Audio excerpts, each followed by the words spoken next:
বিশ্বনবী বলেন আসাদুন নাসি বালাআন আল আম্বিয়া, এই দুনিয়ার বুকে সবচাইতে বেশি পরীক্ষা নেয় আল্লাহ নবীদের। সুম্মাল আমসাল ফাল আমসাল, তারপরে সিদ্দিকিনদের, তারপরে শুহাদাদের, তারপরে সালিহিনদের।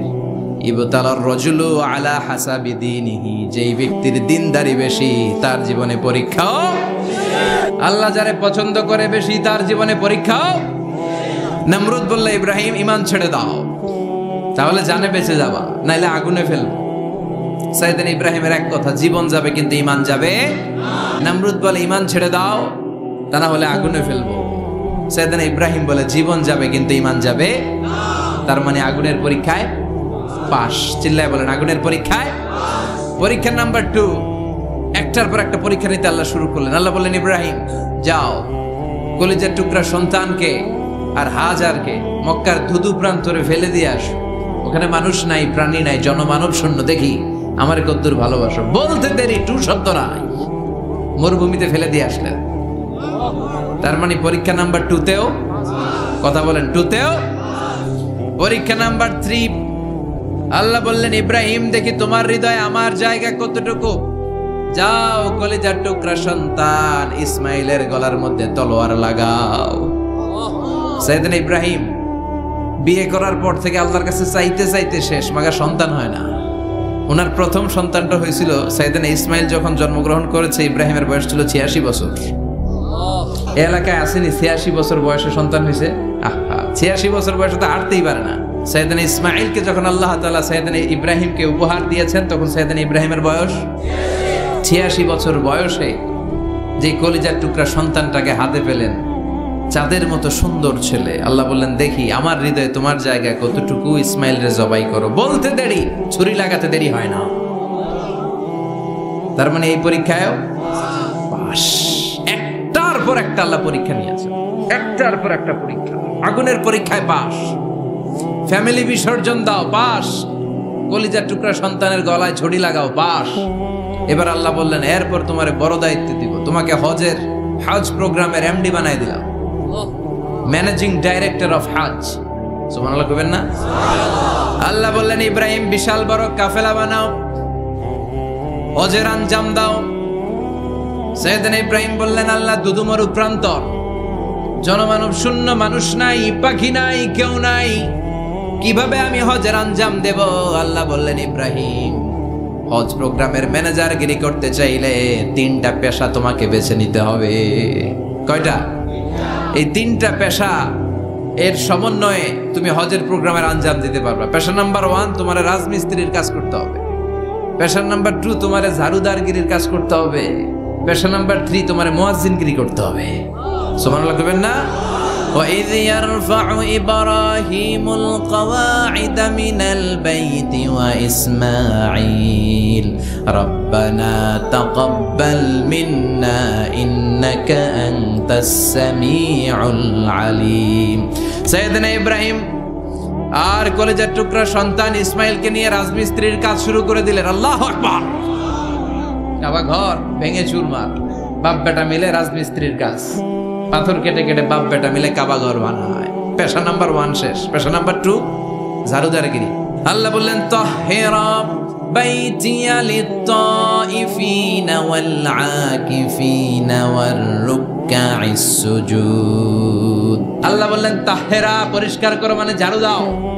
বাইতি আমার কাবা ঘর, লিত-তাইফিনা তাওয়াফকারীদের জন্য, ওয়াল আকিফিনা ইতিকাফকারীদের জন্য, ওয়ার রুকআইস সুজুদ রুকুকারীদের জন্য, সিজদাকারীদের জন্য। ঝাড়ু দাও। বাপ বেটার রাজমিস্ত্রিগিরি শেষ, এবার ঝাড়ুদারগিরি শুরু। সুবহানাল্লাহ বলেন।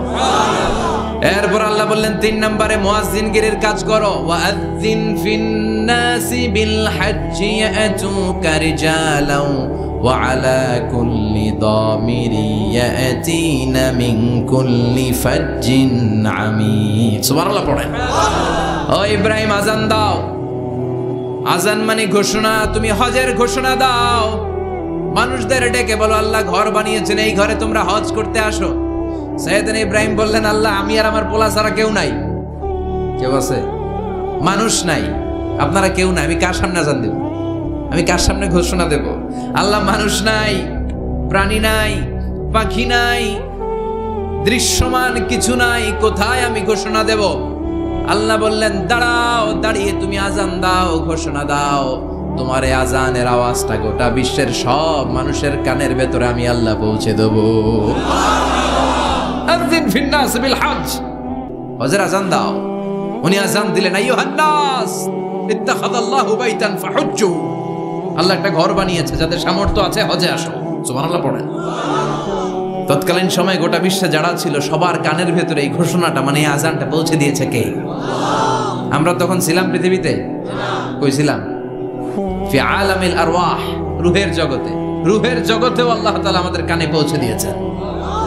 রূহের জগতে থেকে এই আজান শুনে আমরা যারা লাব্বাইক বলার সুযোগ পেয়েছি, তাদেরকেই এই দুনিয়াতে হজের নসিব আল্লাহ করে দিবেন।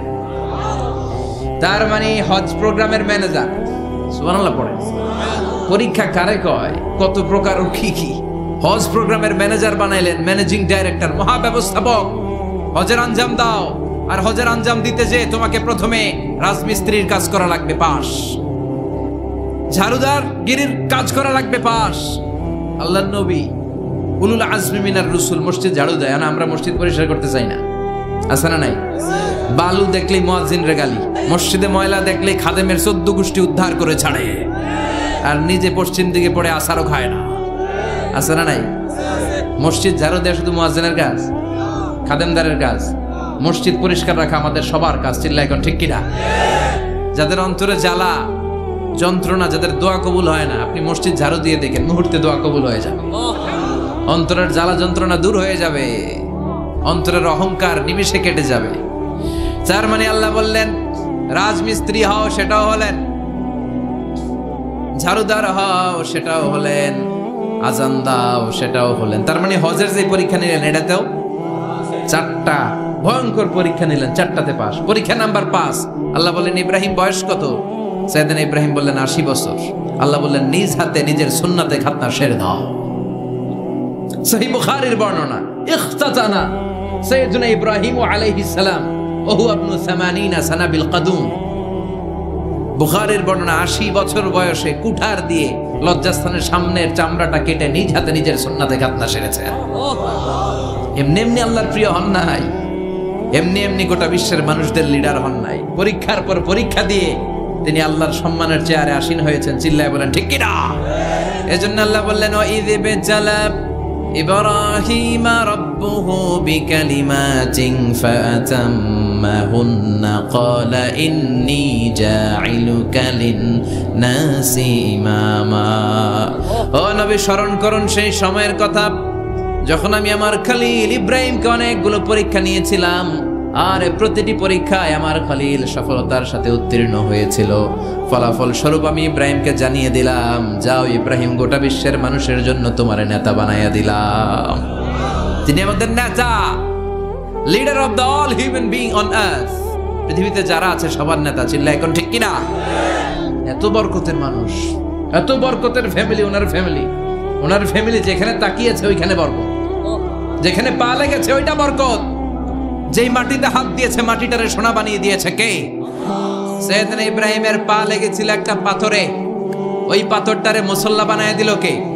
ওয়াত্তাখিযু মিন মাকামি ইব্রাহিমা মুসাল্লা।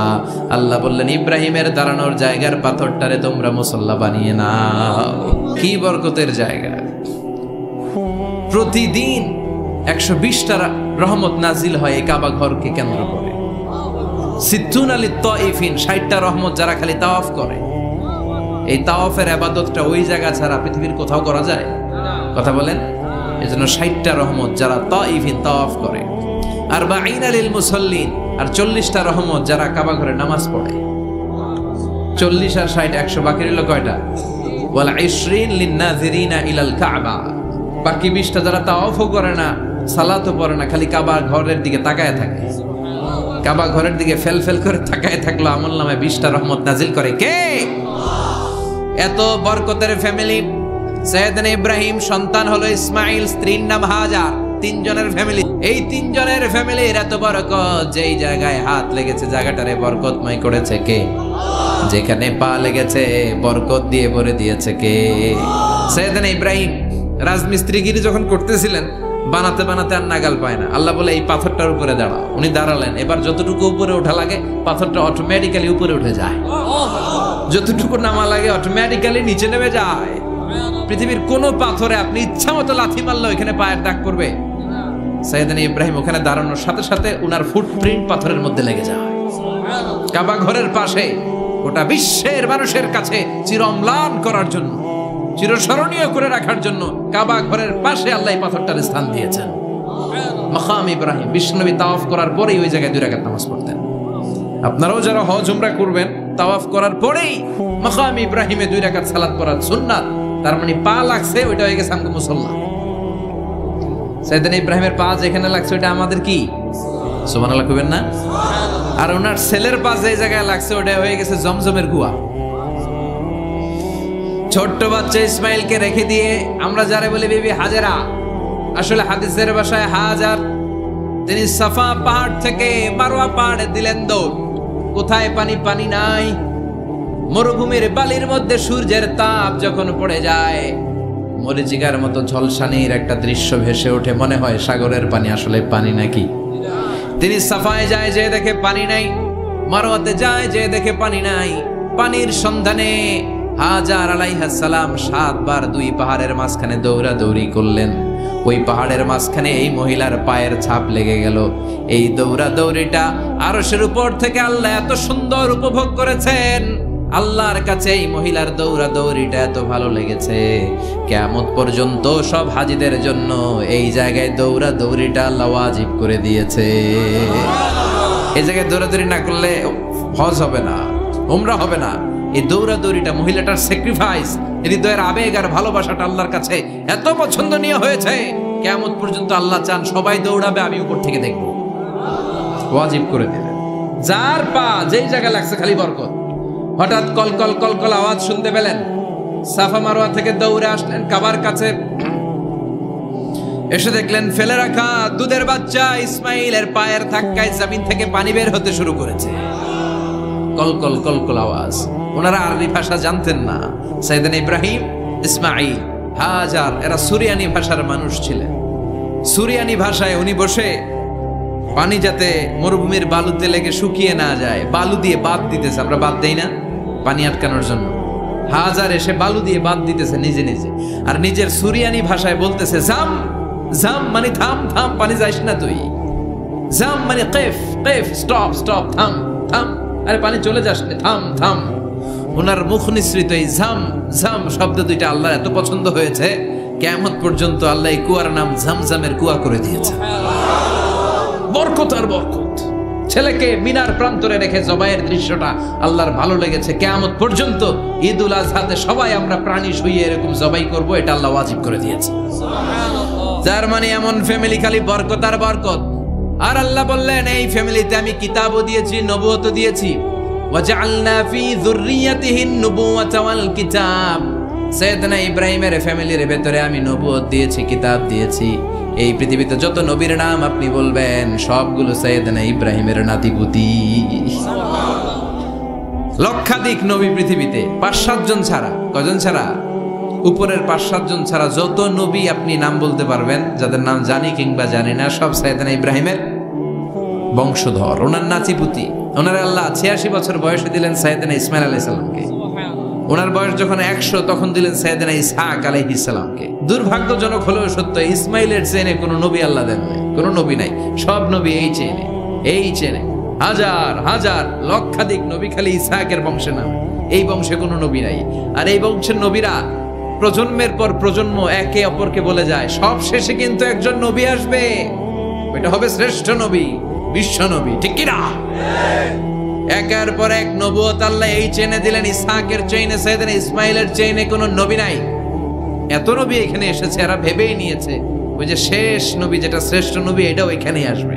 কিন্তু আস্তে আস্তে হাজার হাজার লক্ষাধিক নবী আল্লাহ এইখানে পাঠিয়ে সাইয়েদনা ঈসা আলাইহিস সালামের পরে আল্লাহ স্টপ মেরে দিলেন।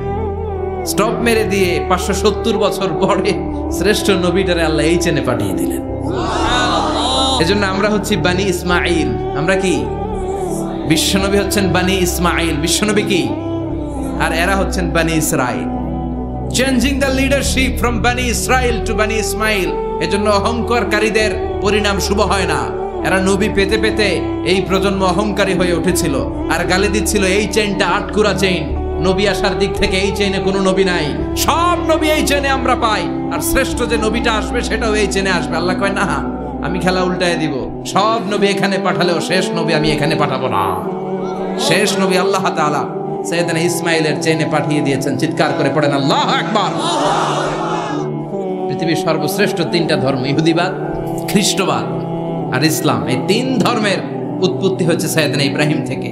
এজন্য এই তিনটা ধর্মকে একসাথে বলে অ্যাব্রাহামেটিক ফেইথ। কম্পারেটিভ রিলিজিয়ন, তুলনামূলক ধর্মতত্ত্ব নিয়ে যাদের পড়াশোনা আছে তারা জানবেন এই তিনটা ধর্মই আল্লাহর দেয়া, কিন্তু ইহুদিবাদ আর খ্রিস্টবাদ আল্লাহর দেয়া শরীয়তের উপর চলতে পারে নাই, শুধু চলতে পেরেছে ইসলাম। চিল্লা এখন ঠিক কিনা? এই জন্য প্রতি নামাজে আমরা বলি গায়রিল মাগদুবি আলাইহিম ওয়ালাদ-দাল্লিন। ও আল্লাহ, যারা মাগদুব মানে ইহুদিরা, তাদের পথে আমরা হাঁটতে চাই না। আবার যারা দল্লিন পথভ্রষ্ট খ্রিস্টানদের পথেও আমরা হাঁটতে চাই না, আমরা হাঁটতে চাই ইসলামের পথে। ঠিক কিনা? আমরা যদি হাঁটতে যেয়ে পথ ভুলে যাই, পথ দেখিয়ে দেয় কে? আল্লাহ বললেন ওয়াজআলনা ফি যুররিয়াতিহিন নুবুওয়াতা ওয়াল কিতাব। আমি সাইয়েদনা ইব্রাহিমের বংশের মধ্যে নবুয়ত দিয়েছি, কিতাবও দিয়েছি। সাইয়েদনা ইব্রাহিম আলাইহিস সালামের উপর কিতাব আছে না নাই? কি নাম কিতাবের? সুহুফ ইব্রাহিম। কোরআনে নাই? আছে না নাই? ইন্না হাযা লাফিস সুহুফিল উলা সুহুফি ইব্রাহিম ওয়া মূসা। সুবহানাল্লাহ পড়েন। অনেক আল্লাহ কিতাব দিয়েছে, নবুয়ত দিয়েছে, সব নবীদের বাবা বানিয়েছে। ওনার উপাধি হচ্ছে আবুল আম্বিয়া। আবার ওনার নামে আল্লাহর কোরআনের ভেতরে 114 সূরার একটা সূরা আছে না নাই? আলিফ লাম রা কিতাবুন আনজালনাহু ইলাইকা লিতুখরিজান নাসা মিনাল যুলুমাতি ইলান নূর। সুবহানাল্লাহ পড়েন। সূরা ইব্রাহিম আলিফ লাম রা কিতাবুন আনজালনাহু ইলাইকা। ওই নবীর নামে কোরআনের ভিতরে সূরা দিয়েছে কে? আবার আল্লাহ বললেন গোলাম জেনে রেখো, উনি তোমাদেরকে মুসলমান নামকরণ করেছেন। তাই ইসলামে যারা অন্তর্ভুক্ত হবে সব মুসলমানদের পিতা আমি আল্লাহ তারা নির্বাচিত করেছি। মিল্লাত আবিকুম ইব্রাহিম হুয়া সাম্মাকুমুল মুসলিমিন। আওয়াজ করে বলেন মুসলিম জাতির পিতার নাম কি? যিনি তোমাদেরকে মুসলমান বলে অভিহিত করেছে। আবার আল্লাহ বললেন ইব্রাহিম সবাইরে তুমি মুসলমান নাম রাখলে, তুমি মুসলমান হও। আসলিম ক্বালা আসলামতু লিরাব্বিল আলামিন। বলতে দেরি, কালিমা পড়ে মুসলমান হতে দেরি নাই। চিল্লায় পড়েন আল্লাহু আকবার। আবার আল্লাহ বলে আমার নবী ইব্রাহিম এমন নবী, এই নবীর মতো বিনয়ী নবী নাই। ইন্না ইব্রাহিম লাহালিমুন আওয়াহুম মুনীব।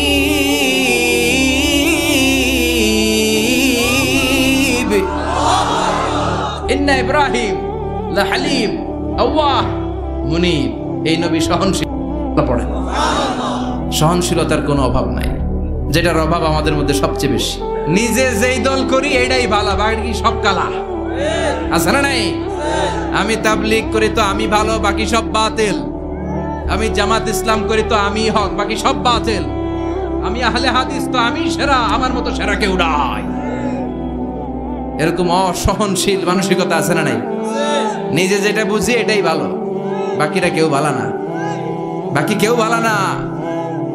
কি ভয়ঙ্কর অবস্থা। কিন্তু সাইয়েদনা ইব্রাহিমের অভ্যাস এটা ছিল, উনি সহনশীল ছিলেন। আমাদের বাংলাদেশে দেখেন কত ইসলামিক দল, কত পীরের মুরিদ, কত পীর। এই দেশে যত পীর, অনেক দেশে জনগণ এত নাই। কথা কন, এত পীর এই দেশে, অনেক দেশের জনসংখ্যাও এত না। এক ইসলাম, এক কোরআন, এক নবী, তারপরে গুতাগুতি আছে না নাই? কেউ কাউরে দেখতে পারে না, ঠেলা ঠেলি। হ্যাঁ, এ কাফের, তুই কাফের, তোর নানা কাফের, তোর 14 গোষ্ঠী কাফের, তোর পীর সাহেব কাফের। আছে না নাই? কয় আমার পীর সাহেব কাফের হইলে তোর পীর সাহেবের 14 গোষ্ঠী কাফের।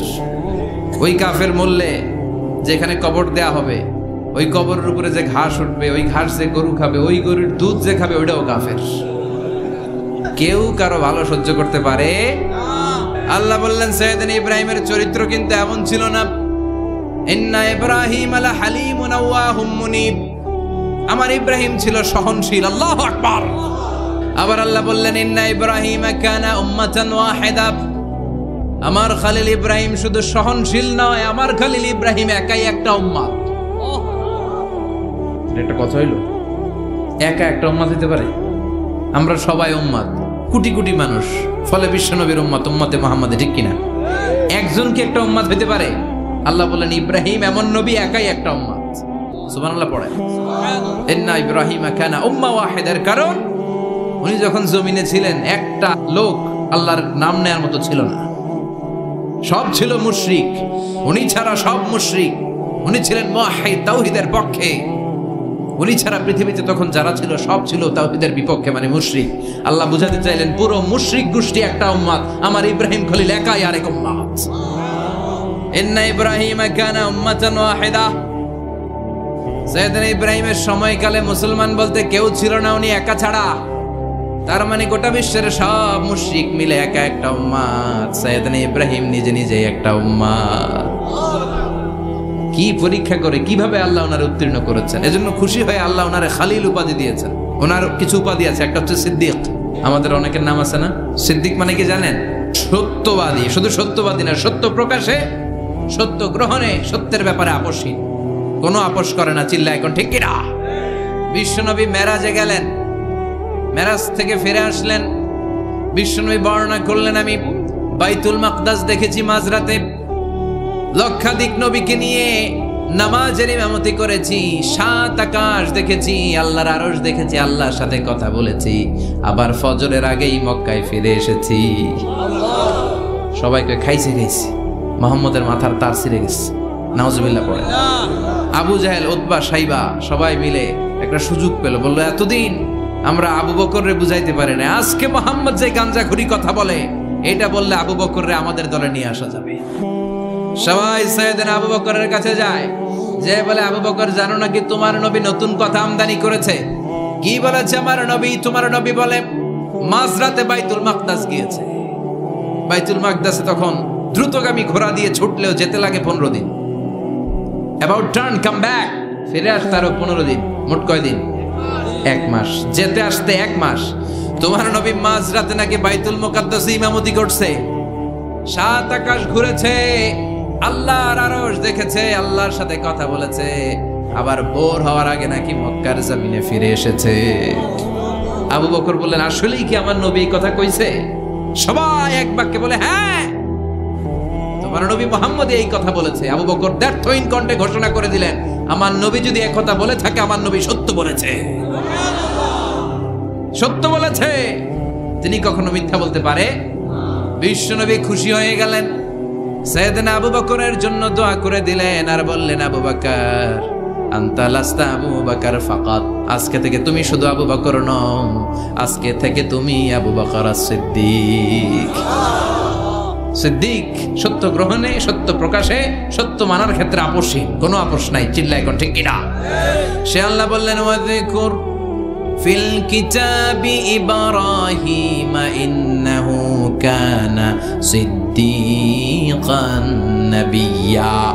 ও নবী, আপনার এই কোরআনের ভেতরে আমার খলিলের নামটা রাখেন, কারণ আমার খলিল যেন তেন কোনো নবী নয়, সাধারণ পয়গম্বর নয়, আমার নবী ইব্রাহিম হলো সিদ্দিক, সত্য প্রকাশে আপোষহীন।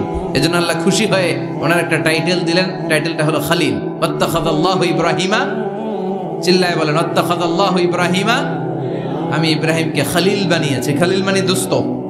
খলিল মানে কি? আল্লাহ দুনিয়ার একজনের দোস্ত ডাকে। কি মজার ব্যাপার, কেমন লাগে তার কাছে শুনতে? সুবহানাল্লাহ কইবেন না? ওনারে বানাইলেন খলিল, আর বিশ্বনবীরে বানাইলেন হাবিব। সুবহানাল্লাহ পড়েন। বাপ বেটা সব নিয়ে গেছে। সাইয়েদনা ইব্রাহিম হচ্ছেন বাবা, আর বিশ্বনবী ছেলে। বিশ্বনবীর অনেক উপরের পুরুষ হচ্ছে সাইয়েদনা ইব্রাহিম। তো এটা পরদাদা না, বাবা না? বিশ্বনবী বলতেন আনা দাওয়াতু আবি ইব্রাহিম, আমি নবীরে পেয়ে নাসানাসি করো, আমি তো ইব্রাহিম আলাইহিস সালামের দোয়ার ফসল। উনি যদি মক্কায় দাঁড়িয়ে দোয়া না করতেন, আমার বিশ্বনবীর জন্ম হতো না। সুবহানাল্লাহ পড়েন। এজন্য বাবা হলো খলিল, ছেলে হলো হাবিব। খলিল মানেও বন্ধু, হাবিব মানেও বন্ধু। খলিল মানে এমন বন্ধু যে বন্ধু আল্লাহরে খুশি করার জন্য কাজ করে, আর হাবিব মানে এমন বন্ধু যারে খুশি করার জন্য আল্লাহ নিজে কাজ করে। কার পাওয়ার বেশি? হাবিবের কয়েক ডিগ্রি বেশি। সুবহানাল্লাহ পড়েন। তার মানে বাপ বেটা, বাবা হলো খলিল, ছেলে হলো হাবিব। এই বাপ বেটার মধ্যে অনেক বিষয়ে মিল আছে না নাই?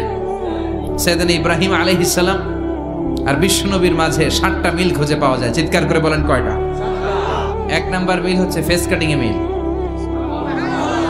সুবহানাল্লাহ। সাইয়েদনা ইব্রাহিম আর বিশ্বনবী চেহারা একরকম। বিশ্বনবী যখন মেরাজ রজনীতে আকাশে গেলেন, এক এক আসমানে এক এক নবীর সাথে দেখা, এক আসমানে সাইয়েদনা ইব্রাহিমের সাথে দেখা। মেরাজ শেষ করে যখন সাহাবীদের কাছে বর্ণনা করছেন কোন নবীর চেহারা দেখতে কিরকম, বিশ্বনবী বললেন আম্মা ইব্রাহিম, বুখারীর বর্ণনা, আম্মা ইব্রাহিম ফানজুরু ইলা সাহিবিকুম। আর ইব্রাহিম নবীর চেহারা কেমন জানতে চাও? জানতে হলে আমি বিশ্বনবীর দিকে তাকাও। আমার চেহারা দেখতে যেমন, আমার বাবা সাইয়েদনা ইব্রাহিমের চেহারা প্রায় হুবহু এরকম। তার মানে 1 নম্বরে কোন দিকে মিল? চেহারাতে মিল, ফেস কাটিং এ মিল। চিল্লায় কোন ঠিক কিনা? 2 নম্বরে উসওয়ায়ে হাসানা। 2 নবীর ক্ষেত্রে উসওয়ায়ে হাসানা শব্দ কোরআনে ব্যবহার করেছে কে? লাকাদ কানা লাকুম ফি রাসূলিল্লাহি উসওয়াতুন হাসানা। তোমাদের জন্য বিশ্বনবীর জীবনীর ভেতরে উত্তম আদর্শ আছে না নাই? আবার ইব্রাহিমের ক্ষেত্রে বললেন কাদ কানাত লাকুম উসওয়াতুন হাসানাতুন ফি ইব্রাহিম। বিশ্বনবীর জীবনীতে যেমনি তোমাদের জন্য আদর্শ, সাইয়েদনা ইব্রাহিমের জীবনীতেও সুবহানাল্লাহ পড়ে। তার মানে বিশ্বনবীও মডেল, সাইয়েদনা ইব্রাহিমও মডেল। নাকি শাহরুখ খান আমাদের মডেল? ইমরান খান, জর্দা খান, কেউ আমাদের মডেল? নায়ক নায়িকা, গায়ক গায়িকা, ক্রিকেটার, সেলিব্রিটি, ডান্সার একটাও আমাদের মডেল হতে পারে? কোন কবিরা আমাদের মডেল? আমাদের মডেল হলো নবীরা। চিল্লায় বলেন ঠিক কিনা? কবিরা এক একজন এক এক দিকে যায়, এক একজন এক এক কথা বলে। আউলা ঝাউলা চুল নিয়ে চলে, যার মাথা দিয়ে যেটা বেরোয় সেটা বলে, কিন্তু একজন নবী যেটা বলে অন্য নবী বিপরীত বলে না। কারণ কবিরা কথা বলে তাদের মন মস্তিষ্ক প্রসূত কথা থেকে, আর সব নবীদের কথা আসে একটা হেডকোয়ার্টার থেকে। হেডকোয়ার্টারটা কার? কোন নবী বলছে আল্লাহ একজন, আরেক নবী বলছে না 2 জন হতে পারে। কোন নবী বলেছে আখিরাত আছে, আরেক নবী আয়েশা বলছে নাও থাকতে পারে। এরকম কইছে? কারণ কবিদের মতো ওনারা মাথায় যা আসে পাগলের মতো তাই বলে না। তাদের মাথায় কথা আসে একটা হেডকোয়ার্টার থেকে। চিল্লায় বলেন হেডকোয়ার্টারটা কার? আল্লাহ বললেন উসওয়ায়ে হাসানা, বিশ্বনবী তোমাদের জন্য আদর্শ, সাইয়েদনা ইব্রাহিম আদর্শ। তার মানে আদর্শিক দিক থেকে 2 নবীর মিল আছে না নাই? 3 নাম্বার, 2 জন নবী উলুল আজমি মিনার রাসূল। এই পৃথিবীতে 5 জন নবীকে আল্লাহ শ্রেষ্ঠ নবী বলেছেন। নূহ আলাইহিস সালাম, ইব্রাহিম আলাইহিস সালাম, মূসা আলাইহিস সালাম, ঈসা আলাইহিস সালাম, বিশ্বনবী মুহাম্মদ রাসূলুল্লাহ সাল্লাল্লাহু আলাইহি ওয়াসাল্লাম। এই 5 জনের ভিতরে বাপ বেটা আছে না নাই? কথা কন। 4 নাম্বার মিল হলো বাপ বেটা 2 জনই কাবা বানিয়েছে। আল্লাহু আকবার। সাইয়েদনা ইব্রাহিম বানিয়েছে বয়স্ক অবস্থায়, বিশ্বনবী বানিয়েছেন শৈশবকালে। পড়েন সুবহানাল্লাহ। বিশ্বনবীর বয়স মাত্র 10 বছর। কয় বছর? 10 বছর বয়স আমরা লুঙ্গিও পড়তাম না। কথা কন। ছোট বাচ্চারা অনেক সময় এই বয়সে লুঙ্গি খুলে ফেলায় না? গরমকাল আসলে লুঙ্গিগুলা সব খালের সামনে থুইয়া ডুবায়, চোখগুলা লাল করে আর করে বাইরে আছে না নাই? কিন্তু বিশ্বনবী লুঙ্গি খোলেন না, লুঙ্গি পড়ে থাকে। কাবা ঘর নির্মাণের কাজ শুরু হলো, বিশ্বনবী পাথর টানতে শুরু করলেন। বিশ্বনবীর বয়সের 8-10 বছরের ছোট বাচ্চারা সবগুলা লুঙ্গি খুলে কাঁধে লইছে। সব বাচ্চারা লুঙ্গি খুলে কাঁধে নিয়েছে, আর ওই কাঁধের লুঙ্গির উপরে পাথর নিয়েছে যাতে ব্যথা না পায়। বুদ্ধি আছে। লুঙ্গি খুলে কাঁধে রেখেছে, কাঁধের উপরে পাথর রেখেছে। কিন্তু বিশ্বনবী, সবাই পাথর টানে একটা, বিশ্বনবী টানে 2টা, কিন্তু বিশ্বনবী লুঙ্গি খোলে না। কি নবী ছিলেন, কি লাজুক ছিলেন। এখন আমাদের মধ্যে লাজুকতা নাই। বাবা ছেলে মেয়ে সব মিলে একসাথে হিন্দি সিরিয়াল দেখে, এরকম ফ্যামিলি আছে না নাই? লাজুকতা হারাতে বসেছি। আল হায়াউ শু'বাতুম মিনাল ঈমান। লাজুকতা ঈমানের অঙ্গ। ইযা লাম তাস্তাহি ফাসনা মা শি'তা। যখন তোমার লজ্জা থাকবে না, তোর যা মন চায় তুই তাই করতে পারবি। লাজুকতা আমরা হারাতে বসেছি, কোনো ক্ষেত্রে আমাদের লাজুকতা নাই। বিশ্বনবী এত লাজুক ছিলেন, হালিমাতুস সাদিয়া বলে 5 বছর কুরাইশি মুহাম্মদকে আমি লালন পালন করলাম, একদিনও কাঁদতে দেখি নাই। ক্ষুধা লাগলেও কাঁদে না, ব্যথা পেলেও কাঁদে না। শুধু লজ্জাস্থানের জায়গা থেকে কাপড় সরে গেলে মুহাম্মদ চিৎকার দিয়ে ওঠে। কি লাজুক ছিলেন। বিশ্বনবী পাথর টানে কিন্তু লুঙ্গি খোলে না। আশেপাশের বন্ধু বান্ধব সব লুঙ্গি খুলে টানতেছে। চাচা আবু তালেব দৃশ্যটা দেখলেন, কিরে সবাই লুঙ্গি খোলা, এটা লুঙ্গি ছাড়া কেন? এটার গায়ে তো লুঙ্গি আছে। বিশ্বনবী ডেকে বললেন, মুহাম্মদ লুঙ্গি খোলো। কি খোলো? সবাই খুলছে, তুমিও খোলো। তুমি কাঁধে ব্যথা পাবে, কাঁধে লুঙ্গি রেখে পাথর টানো। বিশ্বনবী বললেন, না, আমি ব্যথা পাই না, আমি লুঙ্গি খুলবো না। চাচা বললো, আরে ছোট মানুষ, সমস্যা নাই, খোলো। গোছা ধরে টান দিবে, টান দেওয়ার আগে বিশ্বনবী বেহুশ হয়ে জমিনে পড়ে যায়। লুঙ্গি খোলা আর হয় নাই। বিশ্বনবীর লজ্জাস্থানও কেউ দেখে নাই। আল্লাহু আকবার। তার মানে কাবা ঘর নির্মাণের দিক থেকে বাপ বেটার মধ্যে মিল আছে না নাই? সাইয়েদনা ইব্রাহিম কাবা বানালেন বয়স্ক অবস্থায়, বিশ্বনবী বানালেন শৈশবকালে। পড়েন সুবহানাল্লাহ। এরপর 6 নম্বরে মিল হলো, বাপ বেটা দুইজনেই ইসলামের কারণে, কোরআনের দাওয়াত দেওয়ার কারণে ঘর ছাড়া হয়েছে। সাইয়েদনা ইব্রাহিমও ঘর ছাড়া, বিশ্বনবী ঘর ছাড়া হলেন, মক্কা থেকে গেলেন মদিনায়। কিন্তু সাইয়েদনা ইব্রাহিমের ঘর ছাড়াটা এত সহজ না। উনি জন্মেছিলেন ইরাকের বাবেল নগরীতে। বাবেল থেকে হিজরত করলেন ফিলিস্তিন, ফিলিস্তিন থেকে হিজরত করলেন মিশর, মিশর থেকে হিজরত করলেন মক্কা, মক্কা থেকে আবার ফিলিস্তিন, আবার বাবেল। আল্লাহু আকবার। মাইগ্রেশন, এটার বলে মাইগ্রেশন, হিজরত, নির্বাসিত হওয়া। কোরআনের পক্ষে যারা কথা বলে, ইসলামের পক্ষে যারা কথা বলে, নিজ এলাকায় থাকতে পারে না। এখনো এই নমুনা আছে না নাই? দোষ একটাই, কোরআনের কথা বলে। দোষ একটাই, হাদিসের কথা বলে। দোষ একটাই, ইসলামকে বিজয়ী শক্তি হিসেবে দেখতে চায়। এটাই অপরাধ। নিজ ঘরে থাকতে পারে না, নিজ ইউনিয়নে আসতে পারে না, নিজ থানায় ঢুকতে পারে না, নিজ জেলায় আসতে পারে না। আল্লাহ বলে, ওয়ালা তাহিনু ওয়ালা তাহজানু ওয়া আনতুমুল আ'লাউনা ইন কুনতুম মুমিনিন। ভয় পেও না, চিন্তা করো না, বিজয় তোমাদেরই হবে। যারা জালিম তাদের জন্য আমার পক্ষ থেকে সাহায্য আসে না। যারা মাজলুম, যাদের রক্ত জমিনে ঝরে, তাদেরকে জমিনের মালিকানা তুলে দেয় কে? বিজয় তোমাদেরই হবে, ভয় নেই, ইনশাআল্লাহ। পড়েন। এজন্য বাপ বেটার 6 নাম্বার মিল, বাপ বেটা দুজনই ঘর ছাড়া, বাপ বেটা দুইজনই জন্মস্থান ছাড়া। বিশ্বনবী মক্কা থেকে মদিনায়, আর সাইয়েদনা ইব্রাহিম নিজ এলাকা বাবেল থেকে গোটা বিশ্বের আনাচে কানাচে। চিল্লায় বলেন ঠিক কিনা? 6 নাম্বার মিল, বিশ্বনবী বললেন, ইন্নী হারামতুল মদিনা কামা হারামা ইব্রাহিম মক্কা। আমি মদিনাকে হারাম ঘোষণা করেছি যেমনি সাইয়েদনা ইব্রাহিম মক্কারে হারাম ঘোষণা করেছে। আপনারা যারা হজ উমরা করেছেন তারা জানবেন, মক্কা মদিনার চারিদিকে একটা বাউন্ডারি আছে, এটার বলে হুদুদুল হারাম। পিলার আছে, ওই পিলারে লেখা হুদুদুল হারাম। কি লেখা? এইখানে মারামারি, ঘুষাঘুষি, খিলাখিলি সব হারাম। খুন করেও যদি, সৌদিতে খুন হয় না, কথা কয় না? সৌদি আরবে ধর্ষণ হয় না? হয়তো কম হয়। খুন হয় না? হয়। কোনো খুনিও যদি এই হুদুদুল হারামের ভিতরে ঢুকে, পুলিশ ওরে মারতে পারবে না। ওরে ভুলায় ভালায় ফুসলায় বাইরে নিয়ে মায়ের। হুদুদুল হারামের বাইরে নিয়ে মায়ের, ভিতরে মারামারি করা যাবে? এই যে হুদুদুল হারামের বাউন্ডারিটা, মদিনারটা দিয়েছেন, ঠিক করে দিয়েছেন বিশ্বনবী, আর মক্কারটা দিয়েছেন সাইয়েদনা ইব্রাহিম। বাপ বেটা মিল আছে না নাই? এরপরে বাপ বেটার মধ্যে 7 নম্বরে মিল হলো, বাপ বেটার একজন হলো সব নবীদের নেতা, আর একজন হলো সব নবীদের পিতা। একজন সব নবীদের নেতা বিশ্বনবী, ঠিক কিনা? আরেকজন সব নবীদের পিতা সাইয়েদনা। এই জন্য আমরা যখন শেষ বৈঠকে নামাজের শেষ বৈঠকে যখন সালাম ফেরার জন্য প্রস্তুতি নেই, তার আগে বাপ বেটা দুইজনের উপরে সালাম আছে না নাই? একটা দুরুদ আছে না নাই? দুরুদের নাম দুরুদে আল্লাহুম্মা সাল্লি আলা মুহাম্মদ ওয়া আলা আলি মুহাম্মদ কামা সাল্লাইতা আলা ইব্রাহিম ওয়া আলা আলি ইব্রাহিম ইন্নাকা হামিদুম মাজিদ। আল্লাহ সাইয়েদনা ইব্রাহিম ও তার বংশের উপর যেমনি রহমত প্রেরণ করেছেন, বিশ্বনবী ও তার বংশের উপর রহমত নাজিল করেন। আল্লাহুম্মা বারিক আলা মুহাম্মদ ওয়া আলা আলি মুহাম্মদ কামা বারাকতা আলা ইব্রাহিম ওয়া আলা আলি ইব্রাহিম ইন্নাকা হামিদুম মাজিদ। ও আল্লাহ, সাইয়েদনা ইব্রাহিমের বংশের উপর এবং তার উপর যেমনি বরকত নাজিল করেছেন, বিশ্বনবী ও তার বংশের উপর তেমনি বরকত নাজিল করে। দেখেন, দুইজনের কথাই আছে, বিশ্বনবীর কথাও আছে, সাইয়েদনা ইব্রাহিমের কথাও আছে। এই 7টা দিক থেকে বাপ বেটার মধ্যে মিল রেখেছে কে?